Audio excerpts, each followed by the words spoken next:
akan kita kaji bersama-sama mengenai pentingnya ngaji tauhid. Sebelumnya saya sampaikan bahwa takwisnya agama, bentengnya agama itu ada 4. Ketika salah satu dari 4 kok sampai tidak ada, maka dipastikan agamanya akan roboh. Apa takwisnya agama itu? Bentengnya agama itu. Yang pertama adalah iman. Yang kedua adalah tauhid. Yang ketiga adalah makrifat. Yang keempat adalah Islam. Iman, tauhid, makrifat, Islam. Inilah takwis ataupun benteng di dalam beragama. Kita urai satu persatu. Yang pertama adalah iman. Iman ini bukan ranah dohir, tapi ranah hati. Maka beliau Rasulullah Muhammad sallallahu alaihi wasallam dawuh, al-imanu atas dikun bil qalbi wa qaulun bil lisan wa amalun bil arkan. Iman itu adalah hati tasdik, membenarkan, lesan mengucapkan, anggota badan itu mengamalkan. Satu kesatuan dari 3 ini disebut iman. Yang kedua, takwis ataupun benteng daripada agama itu adalah tauhid. Tauhid itu adalah mengesahkan Allah. Bukan berarti Allah itu tidak esa. Allah itu esa, ahad, tunggal. Ilmu tauhid inilah untuk mengesahkan Allah. Apa yang diesahkan itu? Manunggalake, nyawijiake date Gusti Allah. Nyawijiake, manunggalake sifate Gusti Allah. Manunggalake, nyawijiake af'ale Gusti Allah. 3 itulah yang harus dimanunggalake. Nyawijiake bahwa dat sifat af'al itu adalah ahad. Terus apa makrifat itu? Makrifat itu adalah secara arti mengenal Allah. Ngawerui dateng Gusti Allah. Ilmu kaweruh, ilmu untuk bagaimana cara kita mengenal Allah. Sebab apa? Sayyidina Ali karamallahu wajha itu ditanya, wahai Ali, apakah engkau mengenal Tuhanmu? Maka beliau Sayyidina Ali menjawab, iya, aku mengenal Tuhanku. Untuk apa aku menyembah kalau tidak mengenal yang disembah? Aku harus menyembah Tuhanku yang aku kenal. Itu Sayyidina Ali.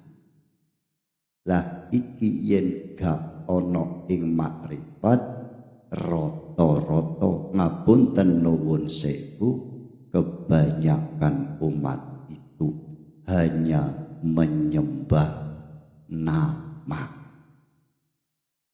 Allah. Allah itu nama. Ada yang memiliki nama itu. Kenalilah sang pemilik nama Allah itu. Lah ini membutuhkan benteng yang namanya makrifat. Yang keempat adalah Islam. Ini perlu dipahami karena ini adalah kajian tauhid, maka yang dibahas seputar tauhid, hakikat, makrifat. Islam dalam hal ini yang dipahami oleh kebanyakan adalah agama Islam. Kita harus paham, bedakan antara agama dan Islam. Setelah paham, silahkan digabung agama Islam. Allah Subhanahu wa ta'ala berfirman di dalam Al-Quran, inna dina indallahil Islam. Sesungguhnya agama bagi Allah adalah Islam. Ini bagi Allah, bukan bagi makhluk, bukan bagi selain Allah. Dan di situ pula waqala aidon,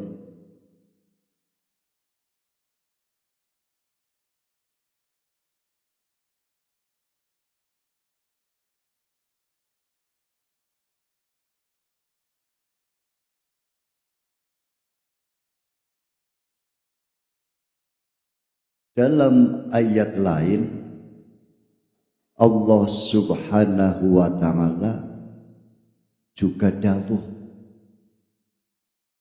ya ayyuhalladzina amanud khulu fissilmi kafah. Wahai orang-orang yang beriman, masuklah kamu semua ke dalam Islam secara kafah, secara keseluruhan, secara sempurna, secara sejati. Ojo mung separo-separo. Nah, bagi Allah agama yang dimaksud adalah Islam. Islam ini adalah ruh. Ruh inilah yang bagi Allah harus Islam. Ruhnya, setelah ruh itu betul-betul Islam, maka kafah yang dimaksud awakmu yo melok Islam. Sebab Islam lahir itu bukan dari luar, tapi dari dalam.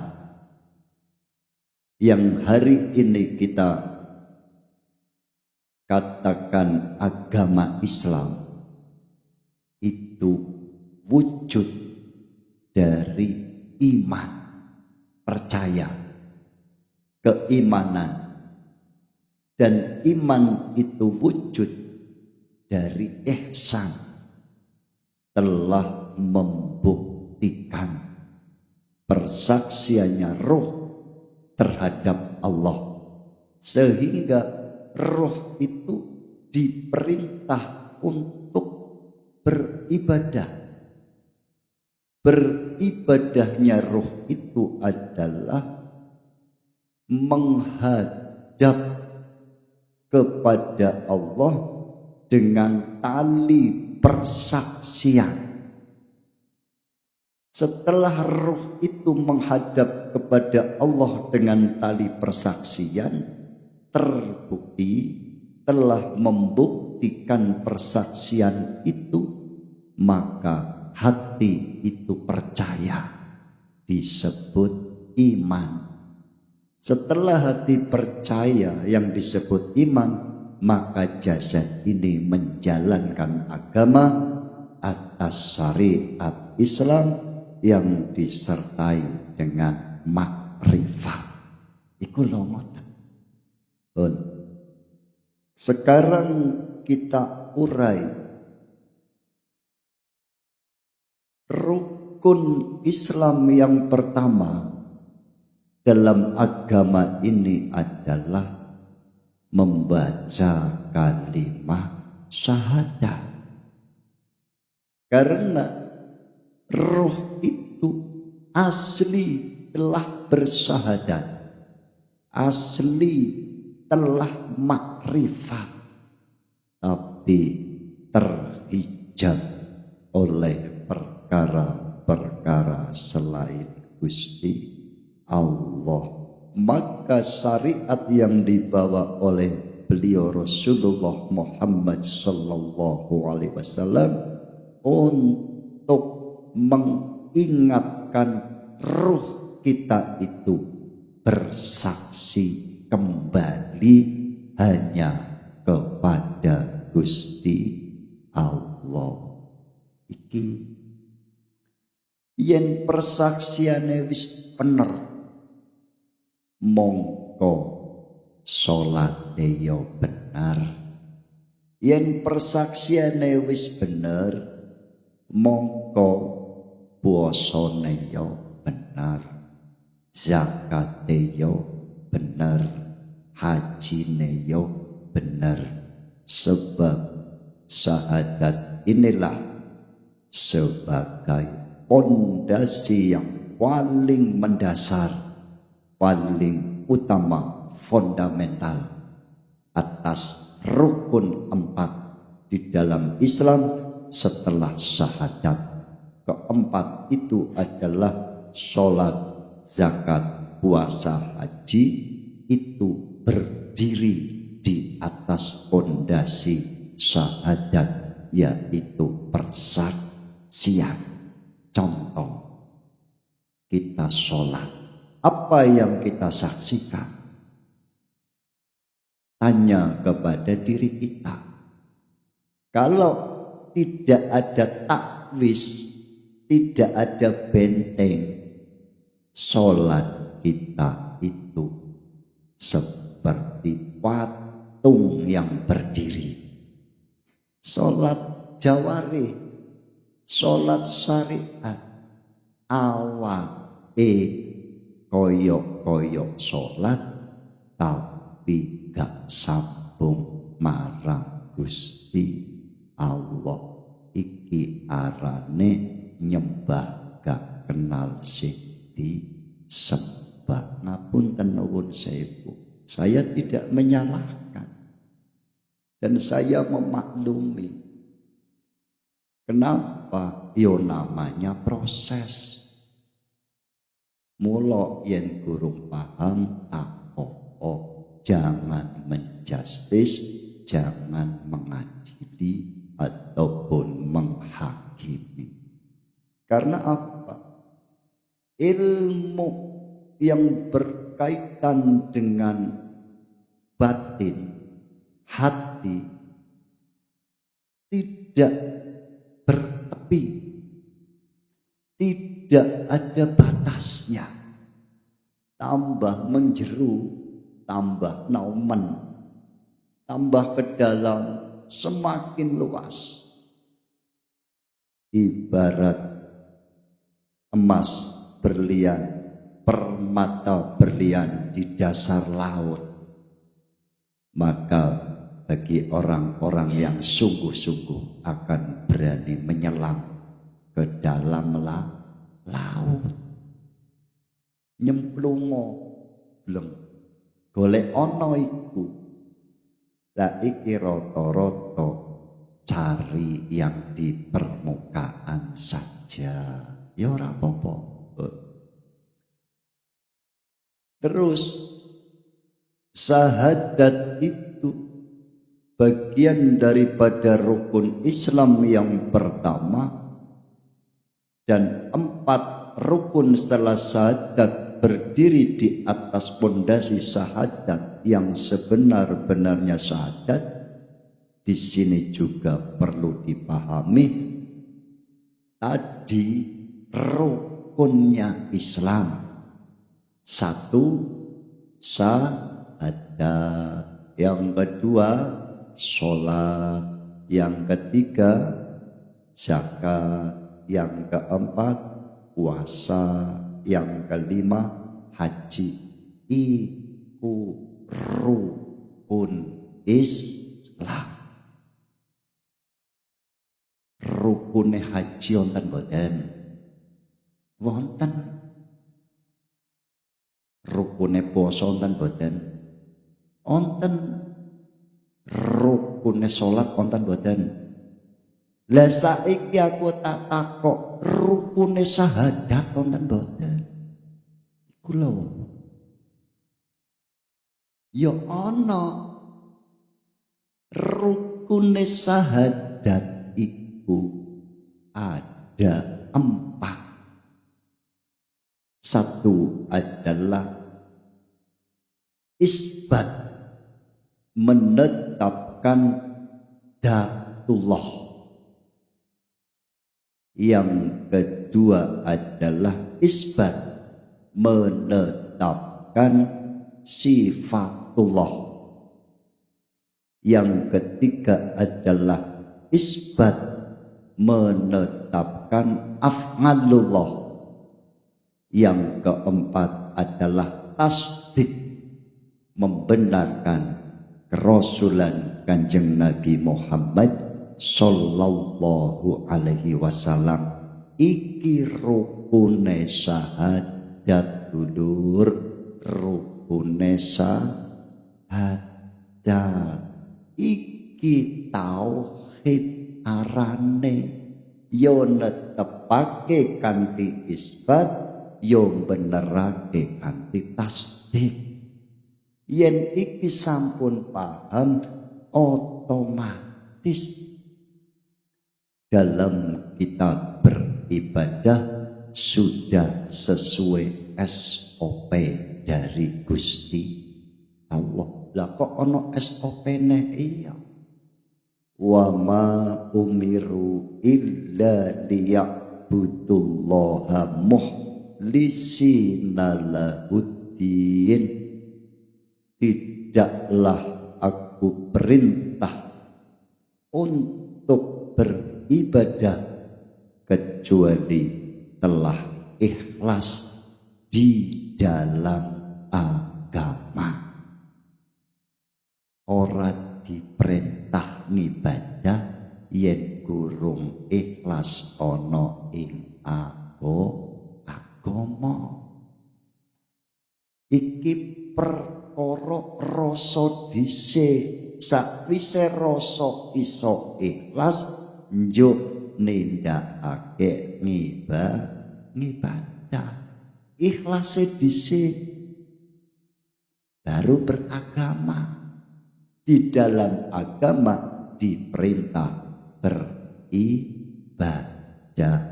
Oleh diperintah beribadah itu, kalau sudah betul-betul ikhlas. Ikhlas itu juga menjadi nama surat di dalam Al-Quran, suratul Ikhlas. Bukan surat kulhu, bukan. Surat Ikhlas. Di dalam surat Ikhlas itu tidak ada bunyinya kalimah ataupun lafaz ikhlas, tidak ada.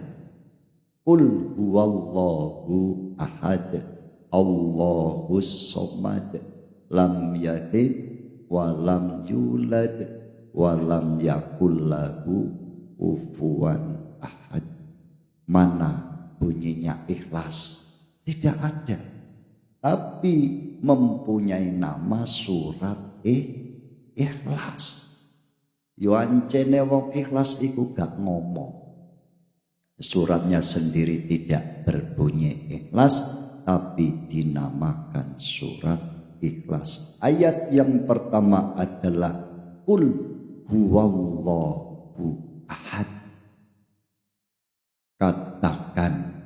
Katakan Muhammad, dia Allah adalah ahad, bukan satu. Ahad, nggih. Lah iki yen wong Jawa hari pertama adalah ahad, bukan minggu. Ahad, nggih, ahad. Nanti setelah 7 hari, ya kembali ke ahad lagi. Ahad, Isnin, Salas, Khomsun, Jum'ah, Sabtu, Minggu. Minggu iki ahad, ya balik mana? Nanti Senin lagi, Selasa lagi, kembali lagi ke ahad lagi. Ahad ini bukan satu.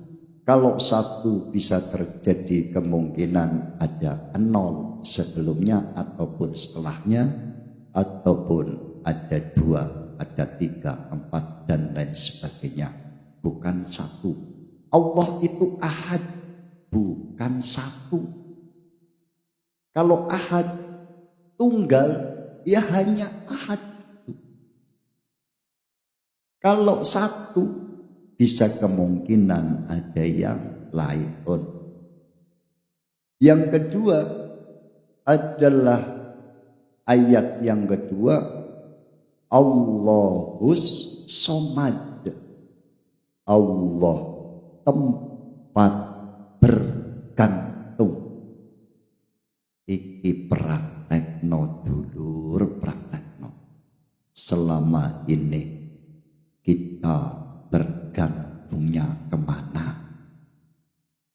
Ono sing bergantung pada makhluk, gak duwe duit, duwe kebutuhan, wahire ono sing di sekolah no itu.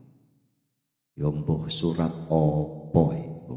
Itu tempat bergantung bagi para pengkhianat kesaksian dengan Allah. Sudahi itu, sudahi. Allah tempat bergantung. Sebab apa? Umpama kita itu sakit, maka syariatnya minum obat. Tapi persaksiannya, bergantungnya bahwa yang menyembuhkan itu adalah Allah. Sang Ahad itu dzarra wala naf'a. Selainnya Allah tidak bisa mendatangkan mudarat dan juga tidak bisa mendatangkan manfaat. Tidak bisa. Ini membutuhkan imanul haq, iman yang sebenar-benarnya iman. Duduk imanan, tapi sak temen-temene iman ya iku mung kumantil gumantung namung dateng Gusti Allah. Iki wujude rasa dudu lambe. Rasa itu ada keyakinan yang kokoh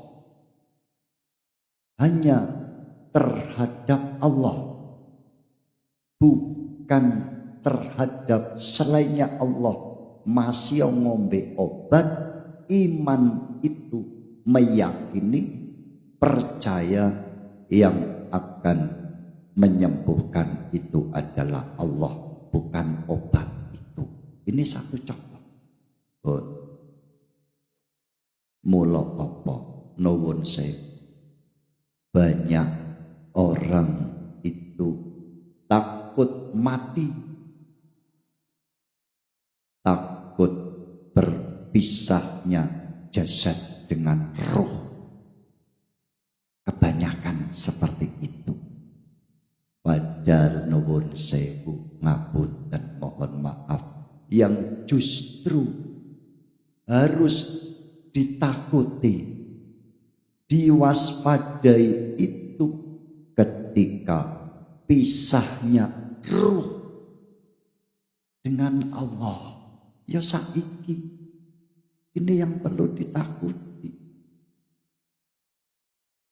Mula apa setiap hari yang kita pikirkan selainnya Allah, yang kita rasakan selainnya Allah, yang kita cari selainnya Allah, yang kita kumpulkan dunya brana, harta benda, perkara-perkara selain Allah, koyok-koyok kate urip terus.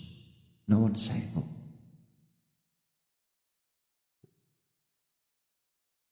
Ketika nafas kita terhenti dalam sekejap, yang dirimu kumpulkan itu akan pindah tangan. Pasti mobile ya pindah, mbok ning anake, mantune, tanggane, kala-kala yono bojone pindah barang, motore pindah, anake pindah kabeh. Walikulli ummatin ajal, dan tiap-tiap umat itu ada ajalnya. Apa ajal itu? Batas waktu.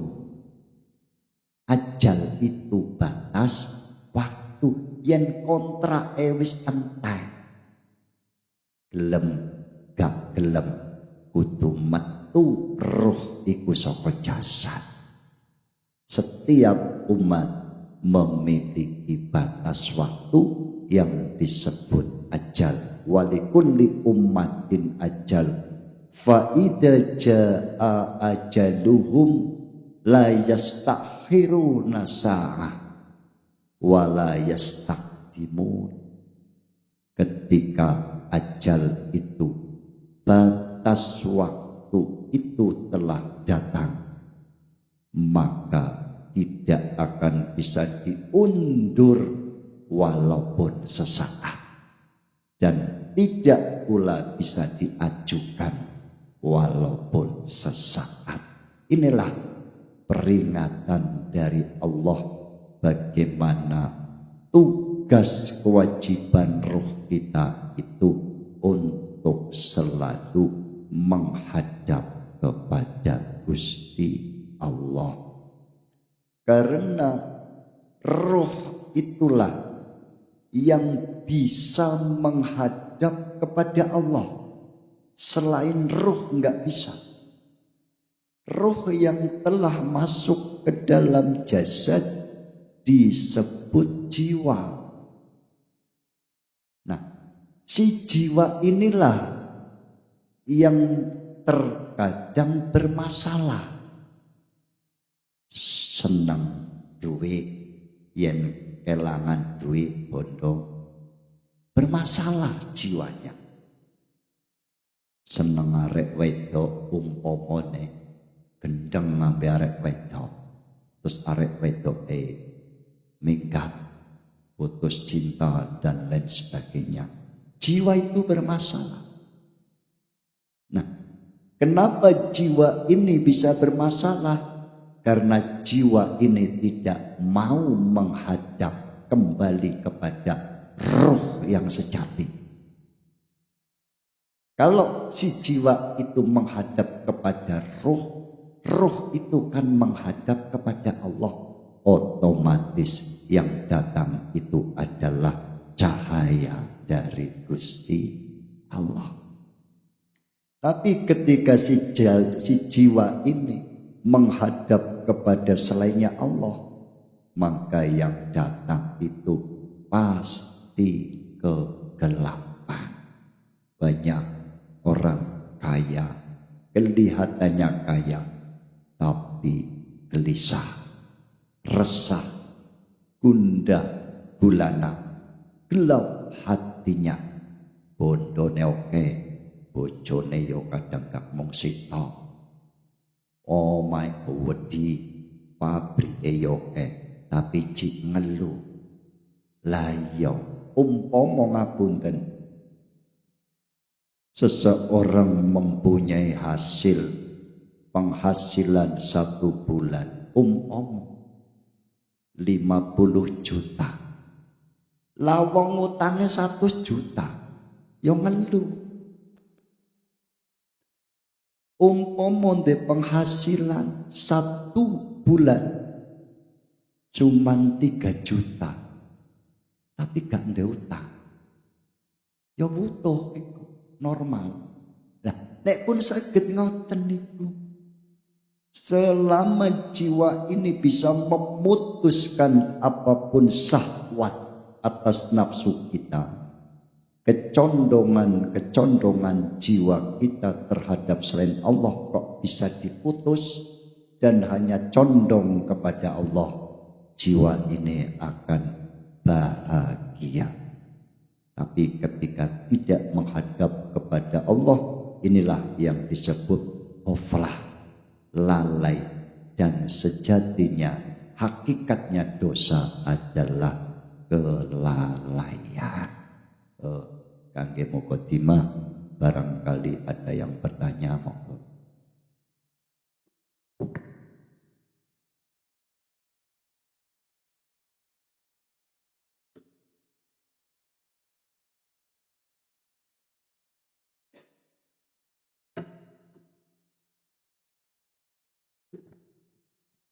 Wonten boten, yen boten saya teruskan.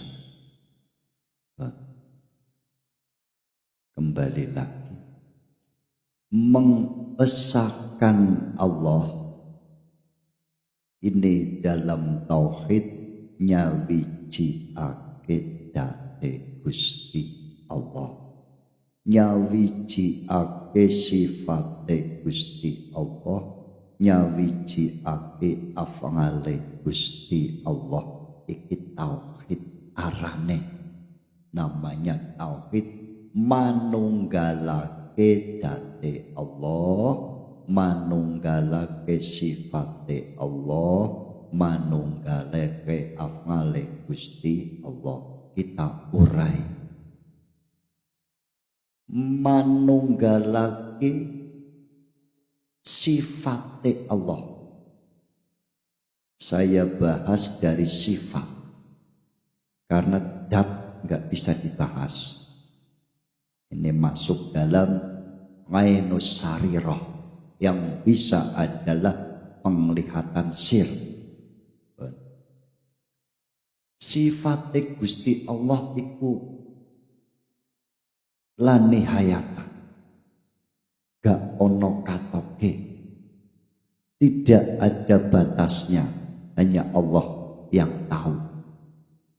Setidak-tidaknya kita itu ngerteni sifat wajibnya Allah yang 20. Iku loh.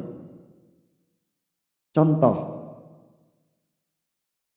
Yang pertama adalah sifat nafsiyah, yaitu wujud.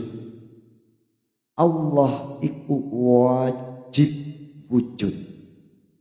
Muhal adam. Allah wajib wujud, mustahil tidak wujud.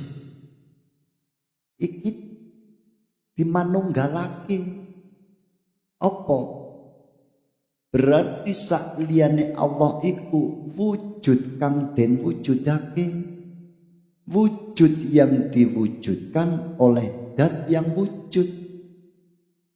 Tapi karena tidak mau nyawijiake, akhire duwe rasa rumangsa wujud. Niku lho dhewek wujud, Allah ya wujud. Nek iki duwe rasa paham koyok ngono, berarti ada dua wujud. Wujudnya makhluk selain Allah dan wujudnya Allah. Iku arane dereng nyawijiake. Mulane opo? Dikosongkan. Kosongaken pripun ngeten? Niki sami dereng paham. Kalimah tauhid, kalimah yang menunjukkan pada maha tunggalnya Allah, esaknya Allah, ahadnya Allah, disebut kalimah tauhid. Bunyinya la ilaha illallah. Iki praktekno panjenengan mripate meremke mangke iki dipahamirin artine ring kesengene la ilaha illallah, tiada yang selain Allah. Paham nopo apal? Nek apal mboten dadi. Paham nggih? Tiada yang selainnya Allah ada tidak? Berarti tidak la iku. La ilaha pun niku nggih. Tiada yang selain iku kudu diraosake. Illallah, hanya Allah yang ada. Iku lho. Iki mbutuhake kesadaran rasa. Mbutuhake ati sing urip, rasa sing urip. Yen atine matek, rasane ya melok matek. Masio lesane iki ngucap beribu-ribu kalimat tauhid boten bakal sambung. Sebab iku kalimah iku bagian daripada ayat iku artine petunjuk. Ayat iku pituduh. Maka bacalah ayat itu sebagai petunjuk.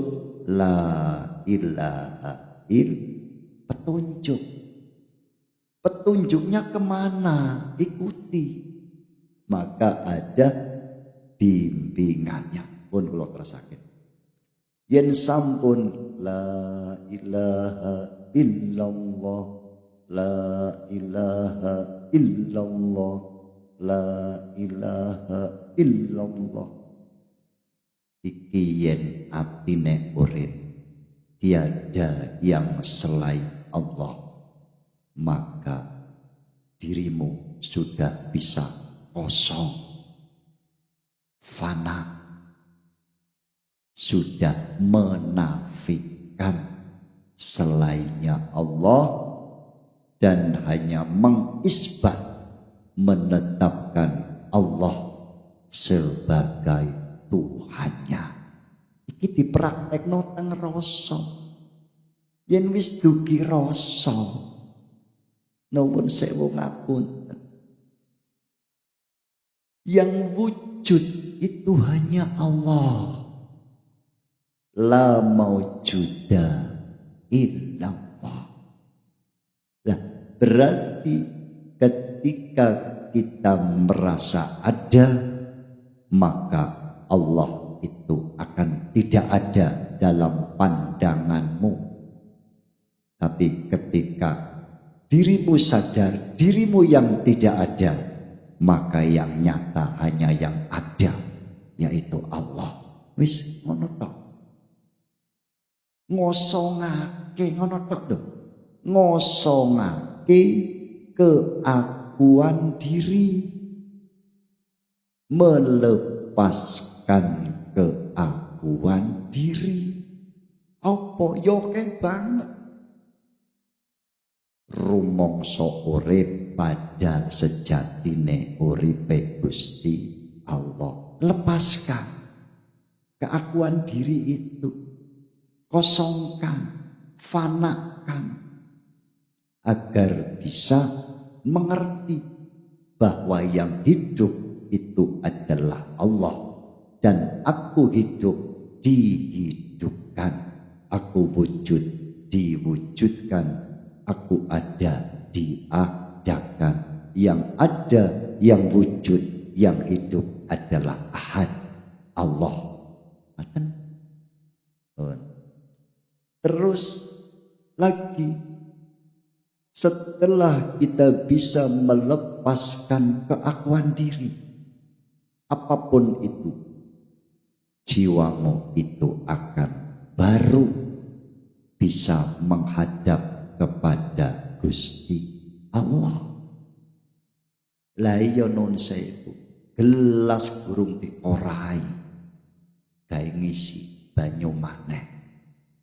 Gelas kotor bekas kopi belum dicuci, diisi air bening.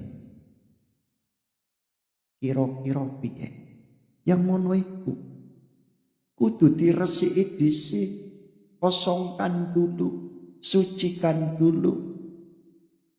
Litadhiril badani, sucikan badanmu, walitadhiril qalbi, dan sucikan hatimu, walitadhiril ruhi, dan sucikan ruhmu, kosongkan jasadmu, kosongkan hatimu, kosongkan ruhmu, sehingga yang berjalan adalah keakuan Gusti Allah. Maka Gusti Allah dalam hadis qudsi menyatakan, ida ahbab ngabdi, apabila aku telah mencintai hambaku, kuntulahu sam'an wa basaran wa yadan wa lisanan fabi yasma'u fabi yubsiru lan sak piturute.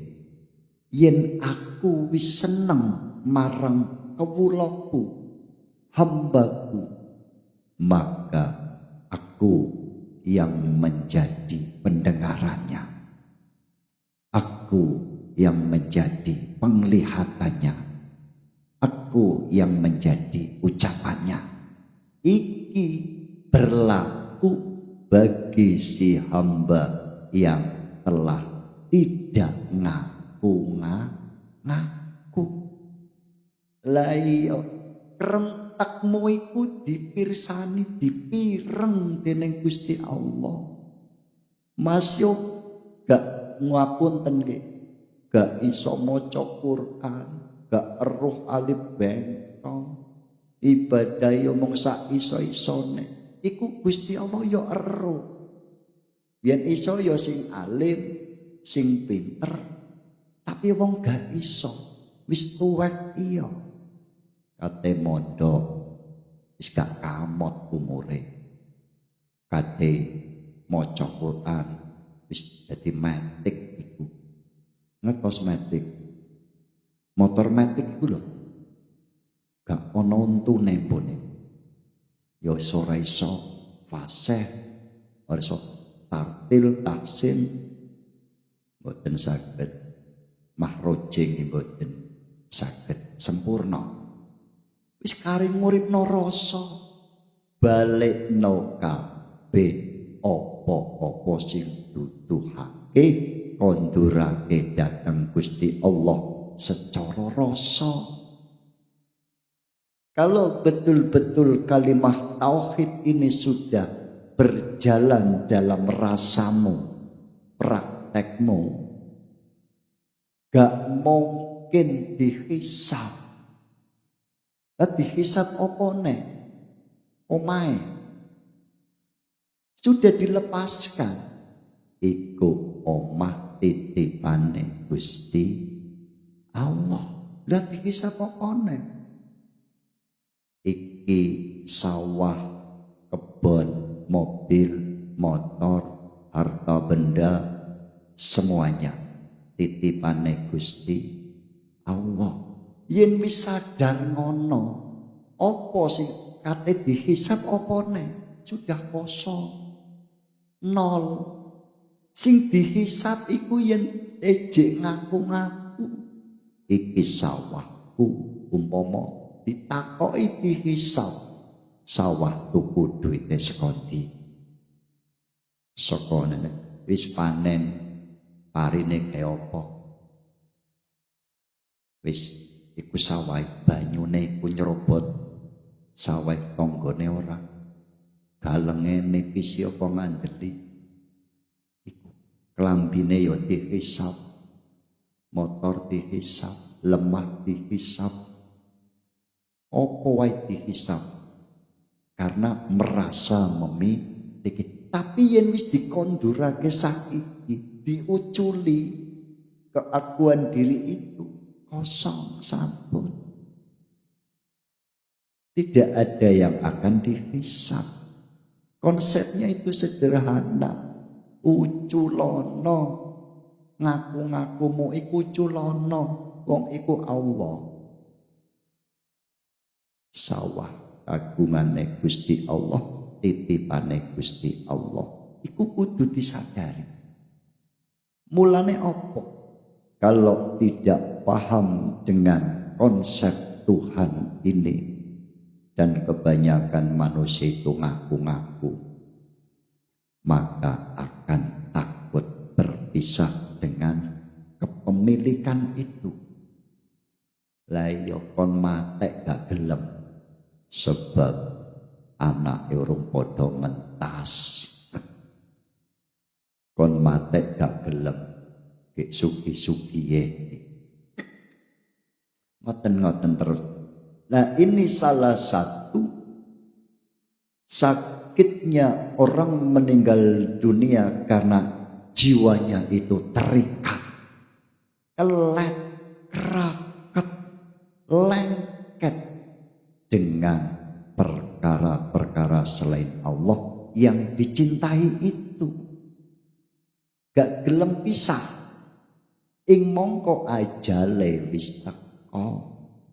Secara syariat malaikat Israil yo narik nyawane, donya yo goceki, gak oleh lunga. Lorone nduk kono iku. Tapi bagi ahlul ma'rifat yang telah bisa melepaskan keakuan diri, mate iku gak loro, nyenengake. Mate iku rahmat sing gawedi saka Gusti Allah. ya wis gak mikir apa-apa lah iya wis gak mikir apa-apa, seneng gak mikir piye yo sesuk iki yo katek bayar sekolah, gak mikir piye iki yo beras entek, wis gak mikir.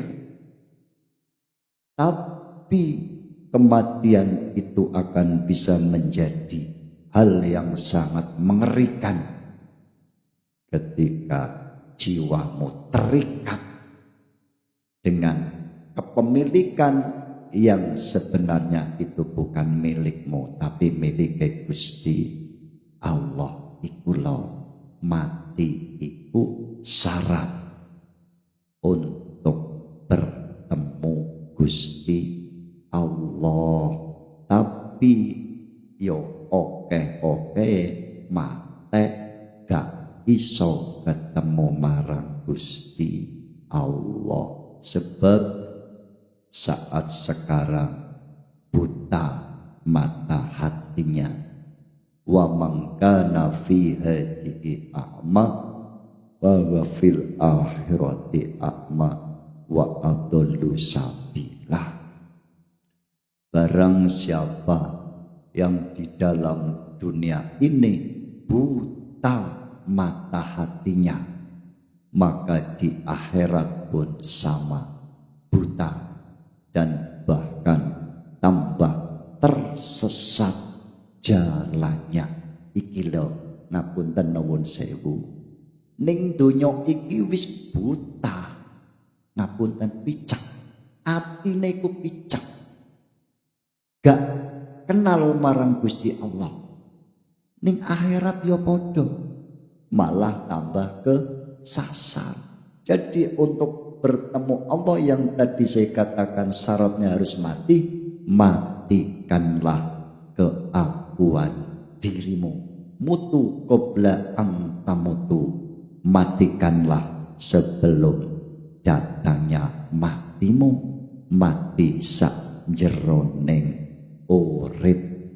Ini saja yang bisa saya sampaikan, mudah-mudahan bermanfaat. Allahumma amin. Sedaya lebat nyun pangapunten, hadanallahu wa iyyakum wal afa minkum. Summa assalamualaikum warahmatullahi wabarakatuh.